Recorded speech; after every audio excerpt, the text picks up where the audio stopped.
I'm Joshua Sams, and I'm conducting an interview with Shelly Guillon, a professional photographer here in Orlando, Florida.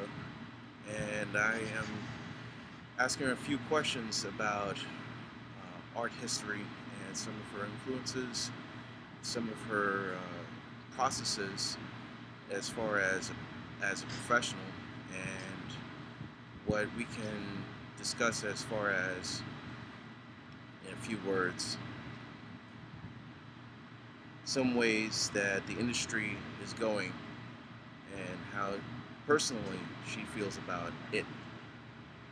So, the first question I have for you is, who are some of your influences, and what what famous styles uh, you have in mind that are your biggest processes that you currently. Um, Biggest influences would probably be some of the classics like Margaret Burke White, Ansel Adams, and then more recently Jim Fiskus. They're big influences. Got a lot of industrial with the classic, and Jim Fiskus does a lot of illustration type photography. So I try to do a montage of all that in my work. A little bit of a blend. Yeah, make it Excellent. mine. So Jim Fiskus is someone that's more on the modern cutting Yes, edge yes, definitely. than anything else. Yes. So would you say Jim Fiskus is your favorite visual style, or would you Probably, say yeah, he would probably be my favorite photographers that I've studied and looked at their work. so? What popular images do you see that are frequently repeated? I mean, Jim Fiskus isn't a household name. Right. Uh, I would pull out a name like maybe Andy Warhol, but who would you say that's popular and is more repeated? The repetition of that visual I think imagery. your probably most household popular name would be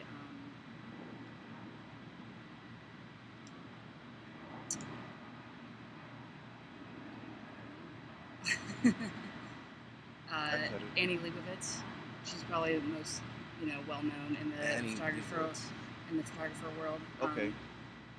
And you see portraiture. I don't know that you can snap on one exact image that's repeated a lot in photography. I think that the style you see it mostly is portraiture and like the headshot type. Okay.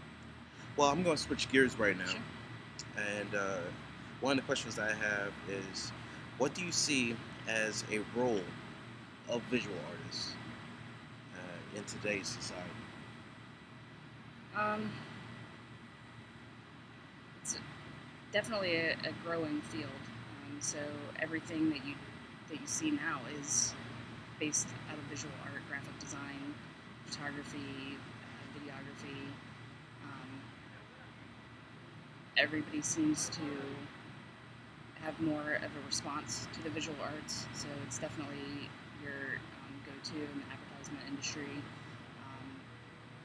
and how people are expressing themselves, whether it's professionally or on an individual, uh, personal basis. It's definitely more so than writing. That's interesting that you say that, because I would um, say that the commercialization.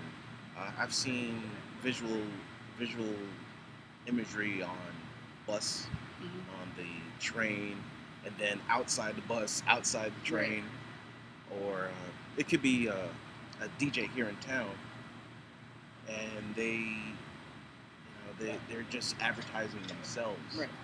and it's become more of a buyable asset Mm-hmm.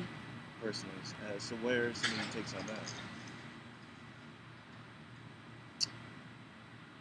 What do you mean?